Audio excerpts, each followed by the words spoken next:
Hello friends, welcome to Shilpi's tasty punch. আজকে ঝিঙের পোড়া বাটা আমি করে দেখাবো।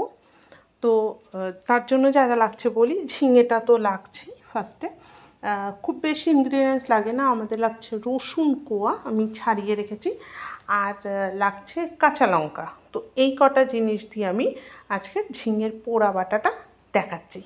একদম ইউনিক একটা রেসিপি, আর গরমের সময় খাওয়ার জন্য তো বেস্ট। তো আমরা কি করছি, প্রথমে ঝিঙেগুলোকে ছাড়িয়ে নিচ্ছি ভালো করে। খোসাটাকে একটু ভালো করে ছাড়াতে হবে। এবার সবকটা ঝিঙেকে আমি ধুয়ে নিলাম। এবার কি করব, এই যে ঝিঙের পকেটে এই যে মাঝখানে একটা কাট লাগাবো, এইভাবে চিরা লাগিয়ে, একটু যাতে একদিক থেকে খুলবে কিন্তু আরেকটা সাইড দিয়ে খুলবে না, একটু ডিপ করতে হবে। তবে একদম যাতে দুই দিক থেকে না বেরিয়ে যায় সেটা কিন্তু খেয়াল রাখতে হবে। এবার এই ঝিঙের ভেতরে একটা করে কাঁচা লঙ্কা আর একটা করে রসুনের কোয়া এইভাবে ভরে দেবো। এই যে ভেতরে ভরে দিলাম। সবকটা ঝিঙেতে আমি এভাবে করব। এটা কি হয়, গরমে একঘেয়ে খাবার খেতে সবসময় ভালো লাগে না। তো এই টাইমে একটু আলাদা রকমভাবে খেলে কি হয়, মানে খেতেও ভালো তো লাগে, টেস্ট চেঞ্জ হয়। আর মোটামুটি এই একটা বাটা দিয়ে এক থালা ভাত তো অনায়াসে উঠে যায়, এত টেস্টি হয় এই পোড়া বাটাটা। সবকটা ঝিঙেকে আমি এইভাবে কাঁচা লঙ্কা আর রসুন কোয়া ভরে দিচ্ছি। এবার কি করব, একটা ঝিকে নিয়েছি, গ্যাসটাকে আমি অন করে নেব।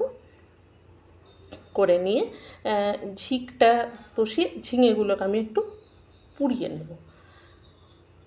ফ্লেমটা কিন্তু এখানে লো টু মিডিয়াম থাকবে, একটু পাল্টে পাল্টে, কারণ ঝিঙে এমনি তাড়াতাড়ি সেদ্ধ হয়ে যায়।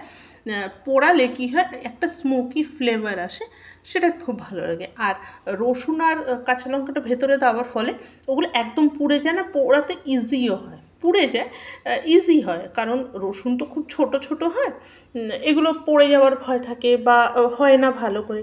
তো এইভাবে করলে কি হয়, সবকটা জিনিস পুড়বে এবং ঠিকঠাকভাবে পুড়বে। আমাদের হয়ে গেছে, এই যে এবার বাকিগুলোকে তুলে নিচ্ছি, দেখুন কেমন সফট হয়ে গেছে। এবার এটাকে আমি কেটে নেব।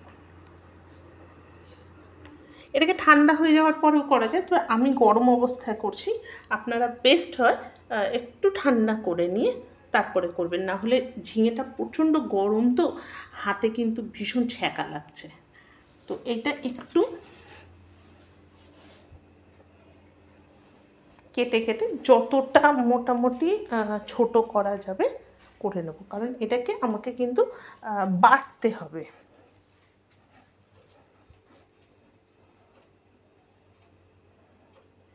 খুব বেশি ইনগ্রিডিয়েন্টস লাগে না, বাড়িতে আমাদের মোটামুটি যেটুকু থাকে, আমাদের হলুদ নুন তো থাকেই, হলুদ নুন আর একটুখানি কাঁচা লঙ্কা আর রসুন, ব্যাস, আর কিচ্ছু লাগে না, একটু তেল। এবার কি করব, একটা জারের মধ্যে ঝিঙেগুলোকে নিয়ে আমি ভালো করে পেস্ট করে নিচ্ছি।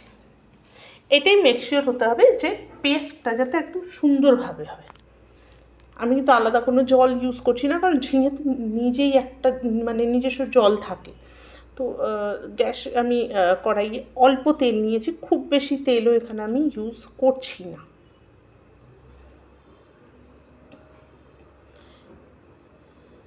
এবার আমি একটু কালো জিরে দিয়ে দেবো এতে। তেলটা একটু গরম হয়ে যাক, কালো জিরে দিয়ে দিচ্ছি। এরপরে এই যে ব্যাটারটা আমি করেছিলাম, যে বাটাটাকে আমি দিয়ে দিচ্ছি। একটু নুন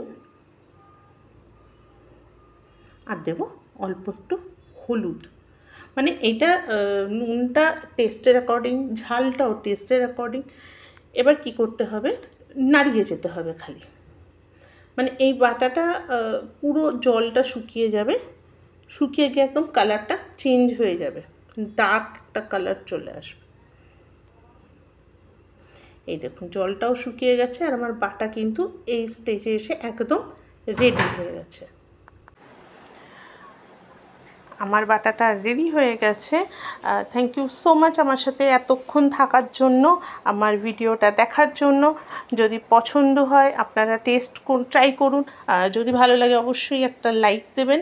আর যদি নতুন হয়ে থাকেন তাহলে আমি একটা রিকোয়েস্ট করব, আমার চ্যানেলটাকে সাবস্ক্রাইব করে যাবেন আর বেল আইকনটাকে অল করে রাখবেন, তাহলে নেক্সট নোটিফিকেশন আপনার কাছে ফার্স্টলি পৌঁছে যাবে। Thank you so much. দেখা হচ্ছে আবারও অন্য ভিডিও নিয়ে।